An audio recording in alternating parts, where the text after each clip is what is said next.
தமிழ்நாடே கேள்விப்பட்டிராத அதிரடி விலை குறைப்பு சூப்பர் சரவணா ஸ்டோர்ஸ். வணக்கம். இது தமிழ் குரலின் சிறப்பு நேர்காணல். இன்றைக்கு நம்மோடு இணைந்திருக்கிறவர் மரியாதைக்குரிய மூத்த பத்திரிகையாளர் மற்றும் அரசியல் திறனாய்வாளர் ஐயா திருமிகு ஆர் மணி அவர்கள். சார் வணக்கம். வணக்கம். மீண்டும் பெயர் சொல்லியே விஜய்க்கு அழைப்பு விடுத்திருக்கிறது அதிமுக. எதிர்க்கட்சி துணைத் தலைவர் ஆர்பி உதயகுமார் அவர்கள் இன்னைக்கு பத்திரிகையாளர்கள் சந்திப்பில் விஜய் அவர்கள் அவருக்கு புதிதாக கட்சி ஆரம்பிச்சிருக்காரு, ஒரு பெரிய இடத்துக்கு போனோன்னு அவருக்கு விருப்பம் இருக்கும், அதெல்லாம் புரிஞ்சிக்க முடியுது, நியாயமான ஆசை தான். ஆனால் இந்த தேர்தலில் திமுகவை தோற்கடிக்க விஜய் அவர்கள் அதிமுக கூட்டணிக்கு வரணும், எங்கள் கூட சேரணும் அப்படின்னு நேரடி அழைப்பே போயிருக்கு. மற்ற கட்சிகளுக்கும் அவர் கொடுத்துருக்காரு. தன்னுடைய டெஸ்பரேட்னஸ் வெளியில் காட்டி அதுக்கு தாவேக்கா அதெல்லாம் கிடையாதுன்னு சொன்ன பிறகும் மீண்டும் ஒரு முயற்சி எடப்பாடி பழனிசாமி தரப்பு செய்கிறதா? இது அதிமுக தொண்டர்கள் எப்படி பார்ப்பாங்க, நீங்கள் எப்படி பார்க்குறீங்க சார்? இல்லை, ரொம்ப ஆச்சரியமாக இருக்குது. எவ்வளோ தூரம் ஏன் ஒரு பெரிய கட்சி கீழே இறங்கி போகுதுன்னு. யானைக்கு தான் பலம் தெரியாதுன்னுவாங்க.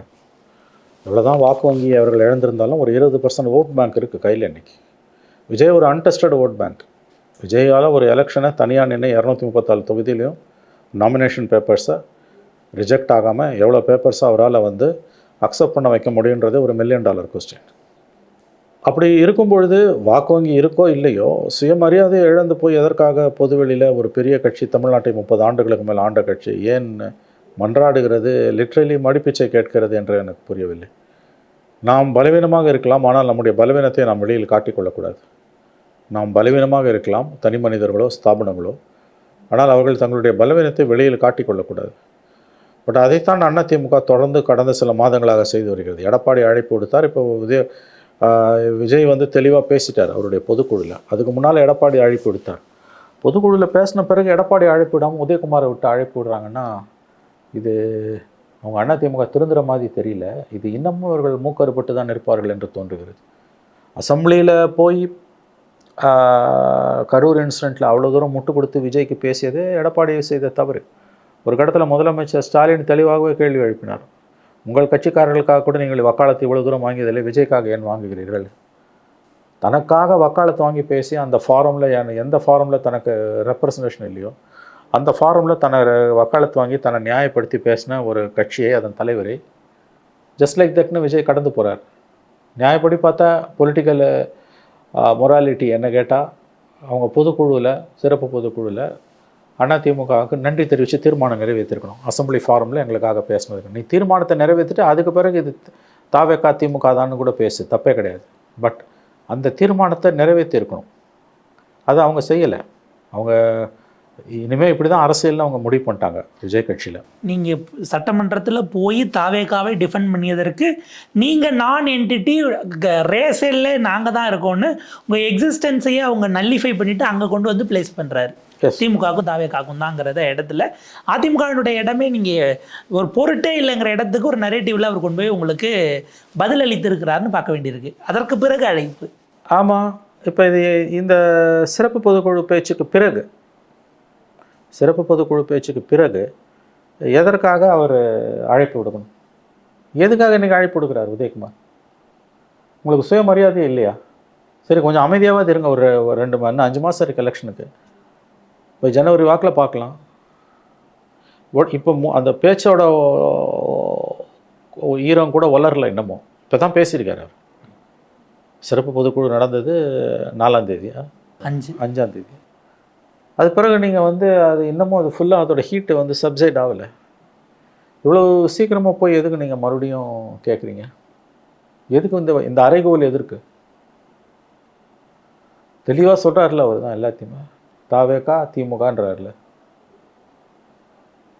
ஆகவே இது இவங்களை எங்கே கொண்டு போய் சேர்க்கும்னு எனக்கு தெரியல. அவரோட லீடராக இருக்கும் ஆதவர்ஜுனா ஏடிஎம்கேவின் தான் அட்டாக் பண்ணி பேசுகிறாரு. அப்புறம் நீங்கள் அந்த இடமும் அவங்க பிளேஸ் பண்ணுறாங்க. ஏன்னா தலைவர்கள் பல நேரங்களில் டைரெக்டாக பேசணும்னா செகண்ட் ரேங்க் லீடர்ஸ் தான் அவங்க ஆசீர்வாதத்தோடு தான் பேச விடுவாங்க அப்படிங்கிறதெல்லாம் பார்த்துருக்கோம். அதிமுகலே அந்த மாதிரி பேசியவர்கள் தான் இவங்கெல்லாம் கடந்த காலத்தில் அதிகம் பார்த்துருக்கோம். அப்போ அது எதனால் இது மாதிரி அதாவது ஏன் இவ்வளோ தூரம் இவங்க பண்ணுறாங்கன்னு தான் எனக்கு புரியல. சரி, இப்போ 5ஆம் தேதி சிறப்பு பொதுக்குழுவில் அவர் பேசுகிறதுக்கு முன்னால் வரைக்கும் ஓகே, ஏதோ உங்களுக்கு ஒரு அர்ஜென்சி இருந்திருக்கக்கூடாது, இருந்தது, ஃபைன். அதை புரிஞ்சுக்கலாம் நம்ம. நமக்கு துணை நின்றுருக்கோம், அவங்களுக்காக பேசியிருக்கோம். எஸ், டிவி டிபேட்ஸ் வரைக்கும் வந்து ஏடிஎம்கே ஸ்போக்ஸ் பர்சன்ஸ் விஜயும் அதில் தவறு பண்ணியிருக்காருங்கிற வார்த்தையை அவங்களால சொல்ல முடியல. அவ்வளவு டிஃபெண்ட் பண்ணியிருக்கிறோம். ஸோ இதற்கு ஒரு பிரதி உபகாரமாக ஏதோ ஒன்று செய்வாருன்னு ஒரு நம்பிக்கை இருந்திருக்கு. இன்னைக்கு அதுவும் இல்லை. இன்றைக்கு உதயகுமாரோடைய பேச்சு அதிர்ச்சி அளிக்கிறது. அதிமுக திருந்துவதாக தெரியவில்லை. நீங்கள் இந்த அளவுக்கு இறங்கி போனீங்கன்னா ஒருவேளை அலையன்ஸ் வந்தாலும் அது உருப்படாது. விஜய் அப்பர் ஹேண்ட் எடுப்பார், உங்களால் விஜயை கட்டுப்படுத்த முடியாது. அதிமுக தொண்டர்களை உளவியல் ரீதியிலாக அந்த இடத்துக்கு நகர்த்திட்டாங்களா? வேலை செய்கிறதுக்கான அந்த எந்துவை காலி பண்ணுறதுக்கான ஒரு விஷயத்தை பொதுச் செயலாளர் அல்லது தலைவர்களே, டாப் டயர் தலைவர்களே பண்ணிட்டாங்கன்னு நம்ம பார்க்க வேண்டியிருக்கா சார்? இந்த இடத்துல இருக்கலாம். அதிமுக தலைமையோட போக்கு வந்து ரொம்ப அதிர்ச்சி அளிக்கிறது. தொண்டன் வந்து இதில் மனசோர்வு தான் அடைவான். எலெக்ஷனுக்கு முன்னால், பார்லிமெண்ட் எலெக்ஷனுக்கு முன்னால் மெகா அலையன்ஸு அவங்க வருவாங்க இவங்க வருவாங்கன்னாரு காங்கிரஸ் லெஃப்டெல்லாம். அப்புறம் எலெக்ஷனில் பார்லிமெண்ட் எலெக்ஷனில் தோற்ற பிறகு வந்து எலெக்ஷன் கேம்பெயினை 6 மாதத்துக்கு மேலே சென்னையில் தமிழ்நாட்டில் ஆரம்பிக்கும் போது இப்போ மெகா கூட்டணி வரப்போகுது, கிராண்ட் அலையன்ஸ், காங்கிரஸுக்கு லெஃப்ட்டு எல்லாருக்கும் அறைகூவல், விசிக்காக அறைகூவல் எல்லாம் கொடுத்து பிரச்சார பயணத்தை தொடங்கிட்டு அதில் கூட பேசினார். தொடர்ந்து இது மாதிரி பேசிக்கிட்டே இருந்தார். எதுவுமே நடக்கல. பாஜக கூட சேர்ந்த பிறகு அடுத்தும் அலையன்ஸ் விரிவடையுங்கிற பேசினார். பாஜக கூட சேர்ந்த பிறகும் நான் இடதுசாரிகளுக்கு அழைப்பு கொடுக்குறேன். அது எப்படி வருவாங்க இடதுசாரி பிஜேபி இருக்கிற இடத்துக்கு? அவே இது வந்து ஒரு அவரோட எதை தின்னால் பித்தம் தெளிவுன்னுவாங்க. அதுபோல் வந்து இவங்களுக்கு என்ன தான் எப்படி சொல்கிறது, இவ்வளோ ஒரு எக்ஸ்பீரியன்ஸ்டு பொலிட்டிக்கல் பார்ட்டி, தன்னோட 53 ஆண்டு கால ஆயுளில் 30 ஆண்டுகளுக்கு மேலே அதிகாரத்தில் இருந்த கட்சி, நாட் லெஸ் தென் 20% ஓட்ஸ் இன்றைக்கும் இருக்குது. இப்பயும் சொல்கிறாங்க உங்களுக்கு 26 எலெக்ஷன் நாள் நெருங்க டிஎம்கே ஏடிஎம்கேன்னு வந்து நிற்பதற்கு வாய்ப்பு அதிகம். மற்றவங்க எல்லாம் காணாமல் போவாங்க, அதற்கும் வாய்ப்பு இருக்குது. அவங்களுடைய ஸ்ட்ரென்த்தை அவங்களே இன்னும் ரியலைஸ் பண்ணாமல் இருக்காங்கன்னு அதில் ஒரு பாயிண்ட் இருக்கா அப்படின்னு நம்ம கவனிக்க வேண்டியது. உங்களுடைய ஏடிஎம்கே உங்களோட கோர் ஸ்ட்ரென்த்தில் யூட்டிலைஸ் பண்ணி ஒர்க்கை ஸ்டார்ட் பண்ணி நீங்கள் போகலாம்லங்கிற ஒரு பாயிண்ட் இருக்குல்ல. வர்றவங்க வரட்டும், ஜாயின் பண்ணுறவங்க பண்ணட்டும், நீங்கள் கிரவுண்ட் பாலிட்டிக்ஸ் ஆன்டி டிஎம்கேவை கொண்டு போகிறது அப்படிங்கிறதுக்கு போகாமல் நிற்கிறது, அல்லது இதை நோக்கி இந்த உரையாடலே அகைன் ஏடிஎம்கேவோட 4.5 ஆண்டு ஆட்சியினுடைய ப்ராக்ரஸ் ரிப்போர்ட்டை பேசாமல் யார் வருவாங்கிறதுலே நிற்கிது. எஸ், தொலைக்காட்சிகளோட விவாத மேடை, பொதுவெளியோட விவாத மேடை, மீடியா நெரேட்டிவ் ரொம்ப துரதிருஷ்டவசமாக டெல்லியில் எப்படி மோடி 1.0 2.0 இருந்தோ இப்போ மாறி இருக்கு. கொஞ்சம் 10 வருஷத்துக்கு மேலே பவர் இழந்த காங்கிரஸை பற்றியும் எதிர்கட்சிகளை பற்றி பேசுகிறதே சர்வ காலமும். இப்போ பீகாரில் 20 வருஷத்துக்கு முன்னாடி பேசிட்டோம். அந்த மாதிரி தமிழ்நாட்டில் வந்து என்ன நடந்தாலும் அதிமுக சண்டை, உலகமே இடிஞ்சு விழுந்தாலும் அதிமுகவை தான் தமிழ்நாட்டு மீடியா டிஸ்கஸ் பண்ணுவேன் இல்லாமல். வாட் இஸ் நவ் நியூஸ்ன்றது, வாட் இஸ் நவ், அதை பற்றி பேச ஆள் இல்லை. மீடியாவுக்கு டிஎம்கேவுக்கு எதிராக ஏடிஎம்கே பெரிய அளவுக்கு ப்ரொட்டஸ்ட் பண்ணி கிரவுண்டுக்கு போகுதுன்னா பிக் பண்ணுறதை நோக்கி மீடியாவை தள்ள முடியும்ல. அந்த இடத்துக்கு ஏடிஎம்கே கிரவுண்டுக்கு வந்து அந்த ஒரு ப்ரெஷரை எக்ஸர்ட் பண்ண முடியல கிரவுண்டில். பப்ளிக் பர்செப்ஷன் இதை ஏன் பேசலைங்கிற கொஸ்டின் மீடியாவை நோக்கி திருப்புற அளவுக்கு இவங்க செய்யலாம் இல்லைங்கிறேன். அதாவது எடப்பாடி முதலமைச்சராக இருந்தபோது திமுக ஆக்டிவாக அந்த டாபிக்ஸை புஷ் பண்ணிகிட்டு இருந்தாங்கல்ல, உரையாடலை. அதை இவங்களால் பண்ண முடியல. ஒன்று மீடியா அக்ரஸிவாக ப்ரோ டிஎம்கேவாக இருக்குது, ப்ரோ கவர்மெண்ட்டாக இருக்குது, ஆன்டி டிஎம்கே வந்து ஃபல்க்ரம் ஆஃப் தர் அஜெண்டாவாக இருக்குது. எதிர்கட்சிகள் எது பண்ணாலும் குத்தோன்னு சொல்லிட்டு இருக்காங்க. ரெண்டாவது, எதிர்கட்சிகளும் பப்ளிக் இமேஜினேஷனை அட்ராக்ட் பண்ணுற மாதிரி அக்ரஸிவான ஆன்டி கவர்மெண்ட்டு இப்போ ஸ்ட்ரகிள்ஸ், நிறையா பிரச்சனைகள் இருக்குது. அது கையில் எடுத்துக்கிட்டு போக முடியல. அப்போ இது 2 பேரும் சேர்ந்து செய்கிற தப்பு. Main culprits are opposition. என்கிற சந்தேகங்கள் அப்போசிஷன் அக்ரெசிவாக இருந்ததுன்னா மீடியா ஃபாலோ பண்ணியிருக்கும். நீங்கள் கன்சிஸ்டண்ட்டாக அடிச்சிங்கன்னா அதை எடுக்கலைன்னா மீடியா வந்து அப்போ media will be forced to take it. So அது media will be force to take இட்ன்ற சிச்சுவேஷனை அப்போசிஷன் உருவாக்கலை.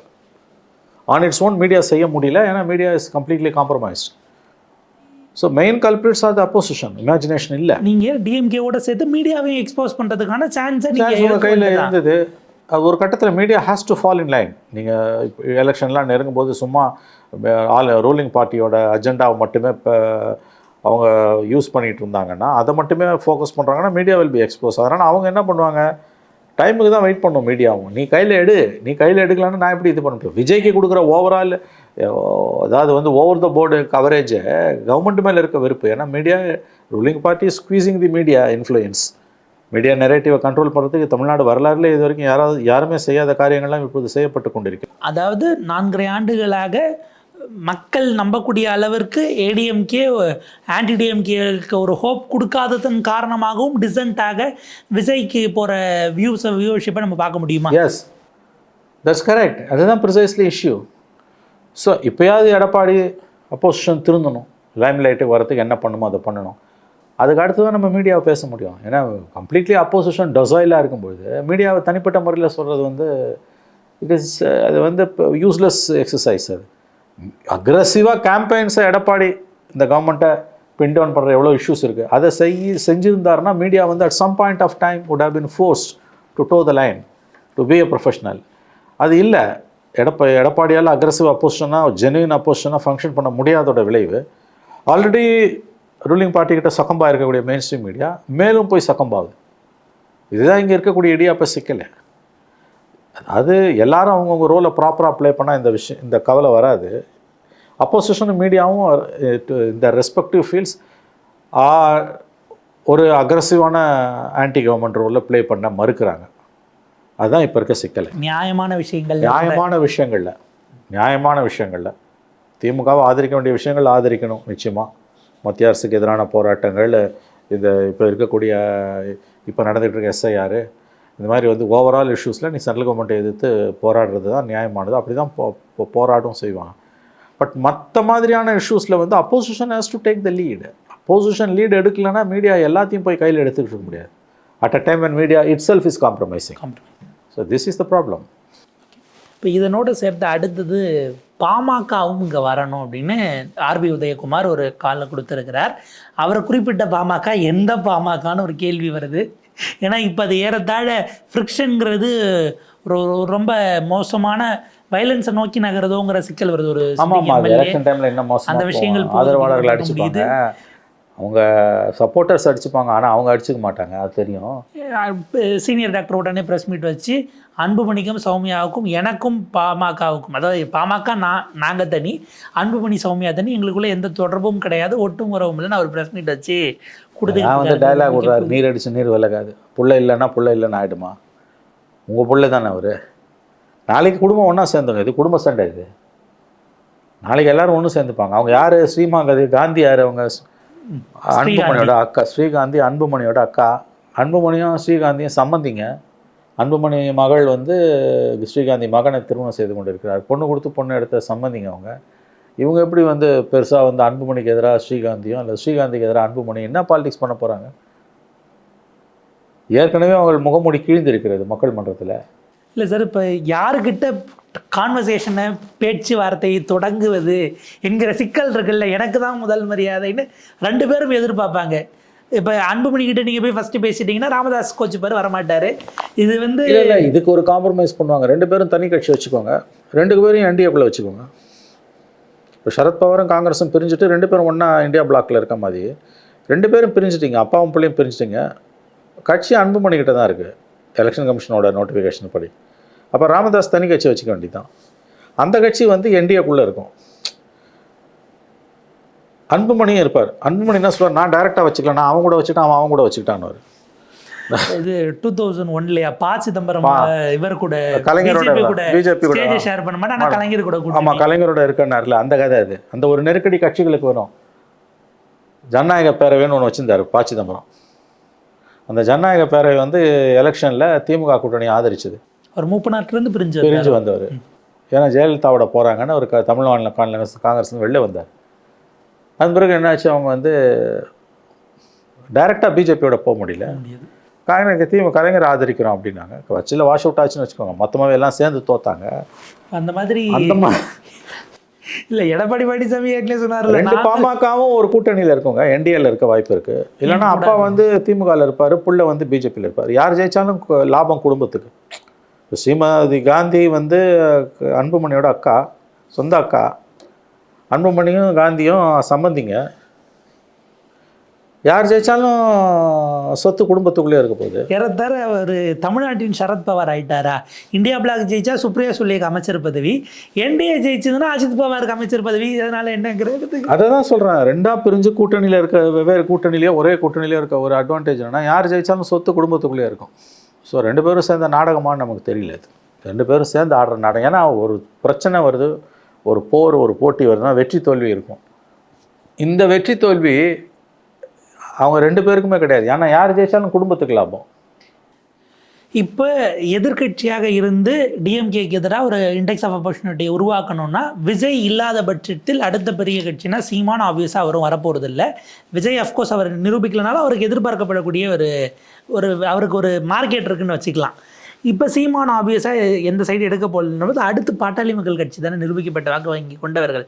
அப்போ அவங்க பலவீனமாக இருப்பதை என்டிஏ பாஜக எப்படி பார்க்கும்னு ஒரு பாயிண்ட். இல்லை, தேர் ஒரீடு. நான் கேள்விப்பட்ட வரைக்கும் பிஜேபி இஸ் ஒரீடு. அவங்க என்ன பண்ணுறதுன்னு தெரியாமல் தேர் க்ளூலெஸ். அவங்க கவனம் பூரா பீகார் எலெக்ஷனில் இருக்குது. அடுத்த வெள்ளிக்கிழமைக்கு பிறகு அது அமித்ஷா கவனம் இந்த பக்கம் திரும்பும். ஃபுல் டீட்டெயில்ஸ் வந்து அமித்ஷா கையில் போயிருக்கேன். ஏன்னா அமித்ஷா தான் டீல் பண்ணுறாரு, மோடி கிடையாது இதை டீல் பண்ணுறது. அமித்ஷா கிட்ட இவங்க குருமூர்த்தி போய் முதல்ல பார்த்ததே first on behalf of BJP தான். Gurumurthy RSS man. குருமூர்த்தி வீட்டில் தான் 4 மணி நேரம் எடப்பாடி அமித்ஷா இருந்தார். ஏப்ரல் 11 அலைன்ஸ் அனௌன்ஸ் பண்ணுறதுக்கு முன்னால் குருமூர்த்தியே அமித்ஷா தான் அனுப்புனார் காம்ப்ரமைஸுக்கு. அவங்க நல்ல நேரமும் கெட்ட நேரமும் காம்ப்ரமைஸ் வந்து ஒர்க் அவுட் ஆகலை, அது செதறிடுச்சு. நான் இதுக்கு பிறகு அவங்க பிஜேபி வந்து வெயிட் அண்ட் வாட்ச் கேமா அல்லது கை கழுவுறது 2 பேரும் போட்டோம் எக்கடக்கட்டு போட்டோம் ஒரு ஃபேக்ஷன் நம்மக்கிட்ட இருக்குன்னு அப்படி போயிடுறது கூட ஒரு வாய்ப்பு இருக்குது. போய் ராமதாஸை வந்துங்க மற்றவங்கள மாதிரி டிஸ்டர்ப் பண்ண முடியாது. அவரோட ஏஜ் ப்ளஸ் பாட்டாளி மக்கள் கட்சி அன்புமணிக்கிட்ட இருக்கலாங்க. வன்னியர் சங்கம் ராமதாஸ் கிட்ட தான் இருக்குது. அந்த கம்யூனிட்டியில் இருக்கக்கூடிய எல்டர்ஸ்க்கெல்லாம் அந்த கம்யூனிட்டிக்கே ஒரு குலசாமி ஆகுது. அந்த கம்யூனிட்டி உள்ளே இருக்கக்கூடிய middle age and senior citizens எல்லாருக்குமே ராமதாஸ் வந்து அவங்கள பொறுத்த வரைக்கும் ஒரு ஹீரோ வன்னியர் சமூகத்துக்கு. அதனால் வந்து அங்கே மற்றவங்கள மிரட்டி உருட்டி ஆம்டிஸ் பண்ண மாதிரி ராமதாஸ் ஆம்டிஸ் பண்ணி அன்புமணியோட அமித்ஷாவால் சேர்க்க வைக்க முடியாது. ஒரு காம்ப்ரமைஸ் ஃபார்முலாவை அட்டெம்ப்ட் பண்ணுவாங்கன்னு நான் கேள்விப்பட்டேன். There will be one more offer of an olive branch. ஒரு காம்ப்ரமைஸ் ஃபார்முலா ஆஃபர் பண்ணுவாங்க. 99.99% ராமதாஸ் ஒத்துக்க மாட்டாருன்றாங்க. இதுக்கு ஒத்துக்க மாட்டாருன்றது தெரியும் அவங்களுக்கும். ஆனாலும் நாங்கள் நாளைக்கு முயற்சி பண்ணலன்ற பழி வந்துடக்கூடாதுன்றதுக்கு அந்த காம்ப்ரமைஸ் ஃபார்முலா கொடுக்குறாங்க. அவர் ராமதாஸ் கண்டிப்பாக ஒத்துக்க மாட்டார். அதுக்கு பிறகு வந்து அது ஒரு மாதிரி செட்டில் டவுன் ஆகும். ஏன்னா காம்ப்ரமைஸ் ஃபார்மில் ஒர்க் ஆகலைனாலும் அதற்கு பிறகு நெகோஷியேஷனுக்குள்ளே நீங்கள் இப்போ பழைய ஸ்ட்ரென்த்தில் இல்லைன்னும் போது அது செட் ஆகலைனாலும் வேறு முடிவுகள் எடுப்பதற்கும் வாய்ப்பு இருக்கிறது. அவங்கள என்ன இடத்துல பழைய ஸ்ட்ரென்த்துக்கு அக்காமடேட் பண்ணல. ஏன்னா போன முறை பாஜகவோட ஒரு சீட்டு கூட வாங்கி தான் அவங்க நின்னாங்க. ஒன்றா நின்னப்போ 2021 அவங்க நின்னாங்கன்னு பார்க்கும்போது நெகோஷியேஷன் ஸ்கில் போகுன்றது தெரிஞ்சும் ஏன் பிரிஞ்சு நிற்கிறாங்கன்னு ஒரு கேள்வி வருது இல்லை சார்? அவங்களுக்கான தேர்தல் நேரத்தில் அவர்களுக்கு கிடைக்க வேண்டிய எல்லா விஷயங்களும் பிரிந்திருந்தால் கிடைக்காதுன்னு தெரிஞ்சும் போகுது அப்படின்னா இல்லை, அதுதான் இப்போ வந்து there will be somehow accommodated எனக்கு தோணுது. அது ஒரு விஜய் மாதிரியான ஒரு ஃபேக்டர் வரும்போது already they are losing their vote bank. Terribly they are losing their vote bank. அது எரோடு ஆகிறத பர்மனெண்ட்டாக ஆகிறதா நோக்கி தள்ளுறாங்களா 2 பேருங்கிறதா கேள்வி. எஸ், அந்த ஓட் பேங்க் எந்த பக்கம் போகும் அப்படிங்கிறது 2 பேரையும் ஒன்று என்டிஏ அக்காமடேட் பண்ணிக்கும், இல்லை ஒருத்தர் இவங்களும் டிஎம்கேவும் அக்காமடேட் பண்ணிக்கும். யார் ஜெயிச்சாலும் சொத்து குடும்பத்துக்குள்ளே இருக்கும். It's a win-win situation for அப்பா அண்ட் மகன். ஓட்டு சதுர விடணும் அப்படின்னா மக்கள் நல கூட்டணி போல் அன்புமணி நிற்கிற பேக்கெட்ஸ் எல்லாம் டார்கெட் பண்ணியும் கூட இறக்கணும்னா இல்லை, அதுதான் என்ன பண்ணுவாங்கன்னு தெரியல. அது ஒரு ஜென்டில்மேன் அக்ரிமெண்ட் மாதிரி. ராம்தாஸ் டிஎம்கேக்கு போனாலும் அன்புமணி ஏடிஎம்கேக்கு போனாலும் கிரவுண்டில் வந்து பிளட்ஷெட் இல்லாமல் பார்த்துப்பாங்க 2 பேருமே. ஏன்னா இது அப்படி அப்படியே இருக்கட்டும், அவன் ஓட்டு கொஞ்சம் உனக்கு வரட்டும் எனக்கு கொஞ்சம் வரட்டும்னு பிஜேபியும் டிஎம்கேவும் ஒரு காம்ப்ரமைஸ்க்கு போனாங்கன்னா பிளட்ஷெட் இருக்காது. அப்படி இல்லைன்னா அருள் இஷ்யூ மாதிரி வந்து இன்னும் 2-3 இன்சிடென்ட் நடந்ததுன்னா அது ரொம்ப கெட்ட பேர். பிஎம்கேவை மொத்தமாக டிஃப்யூஸ் பண்ணிடலாம். அந்த மாதிரி வைலன்ஸ் வந்ததுன்னா, ஓப்பன் வைலன்ஸ் வந்ததுன்னா யூ வில் பி ஃபினிஷ்ட். ஏன்னா பாலிடிக்ஸ் ஆல்ரெடி ஒரு politics is very very dicey and very weak wicket. ஒன்றும் பெருசாக பண்ண முடியல. ஸோ இந்த சான்ஸை வந்து ராம்தாஸ் இழப்பாரே ஆனால் அவருக்கு தான் இழப்பு அதிகமாக இருக்கும். அருள் இஷ்யூ மாதிரியானது வந்து இந்த run up to the election நடந்ததுன்னா இவங்க இருக்க அலையன்சஸ் 2 அலையன்ஸுக்குமே வந்து சிக்கலாகிடும். அப்பா வந்து திமுகவோட புள்ள வந்து என்டிஏன்ற மாதிரி தான் இப்போதைக்கு இருக்குது. ஒருவேளை அப்பாவையும் என்டிஏக்குள்ளே கொண்டு வந்தாங்கன்னா அப்போ வேணால் வைலன்ஸ் இல்லாமல் இருக்கலாம். அதுக்கு வாய்ப்பு குறைவுன்னு தான் தோணுது எனக்கு. ஸோ ராம்தாஸ் வந்து டிஎம்கேக்கும் இவர் வந்து என்டிஏக்கும் அன்புமணி போது தான் வாய்ப்பு இருக்குது. அப்படி போகும்போது வந்து டர்ஃப் போகுதுன்ற இதில் வந்து அடிதடி ஆகுது. இப்போ அருள் இஷ்யூ மாதிரி ஏதாவது ஒரு வைலன்ஸ் நடக்குதுன்னா அது கண்டிப்பாக கவர்மெண்ட்டே டிஎம்கே கவர்மெண்ட்டே அலோவ் பண்ணுது. அப்போ போலீஸ் வந்து எலெக்ஷன் டைமில் இன்னும் ஒரு இண்டிபெண்ட் ஆகிடும்.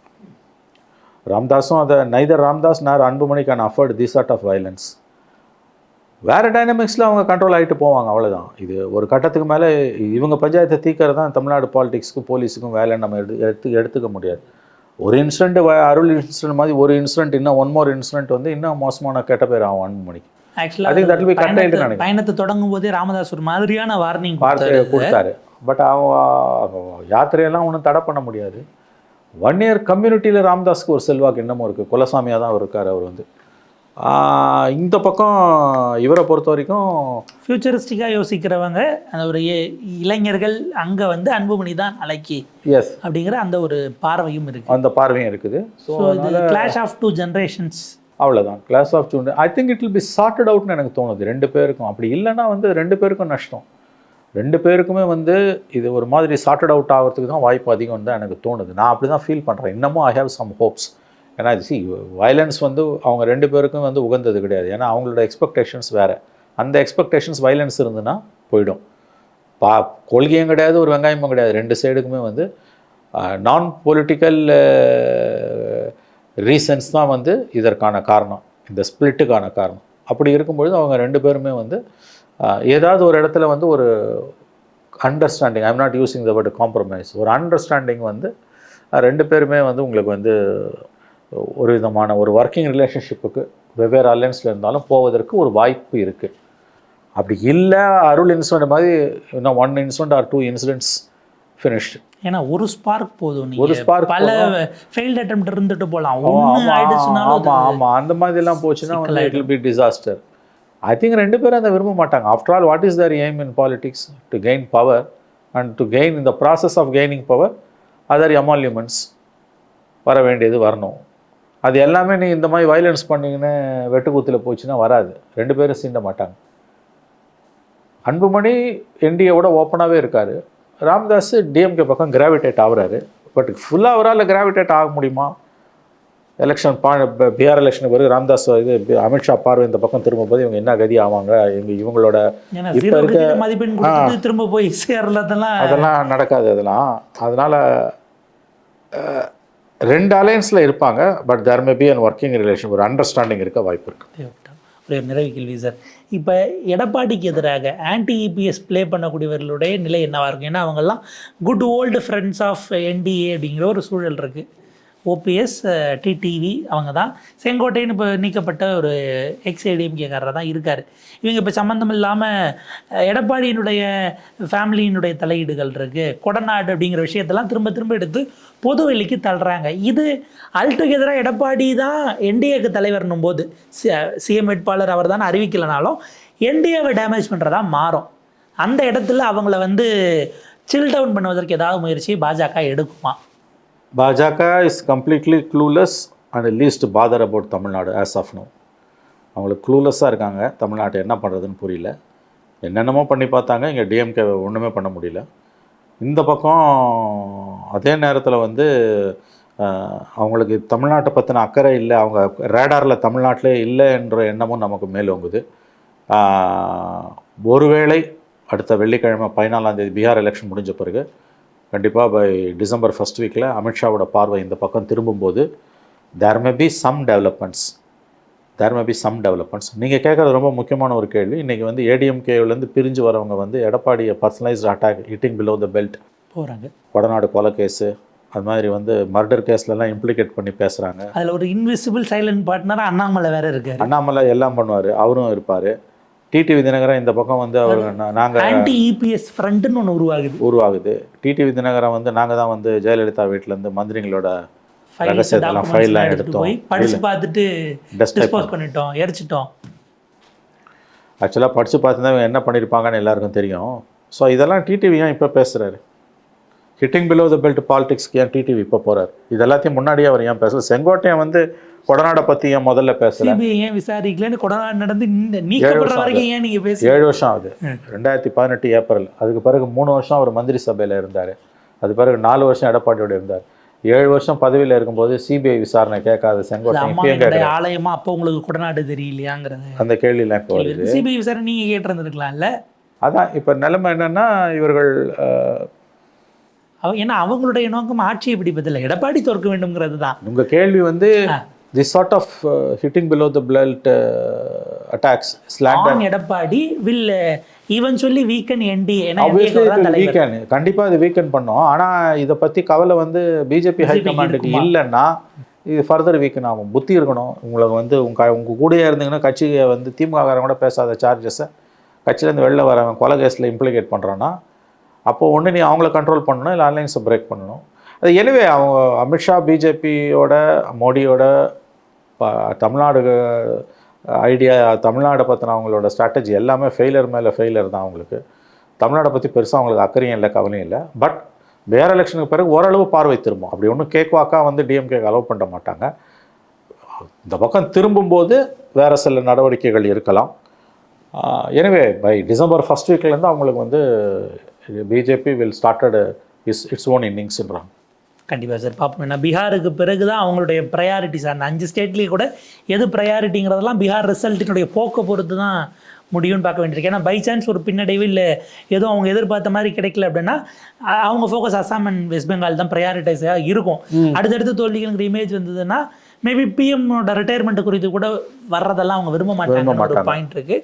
ஸோ தமிழ்நாடு எப்பயுமே நம்ம லீகல் அவுட் ஆஃப் லீக்னு விட்டாலும் விடலாம். பொறுத்திருந்து பார்ப்போம். உங்கள் நேரத்துக்கு பொறுத்தளவுக்கு மிக நன்றி சார்.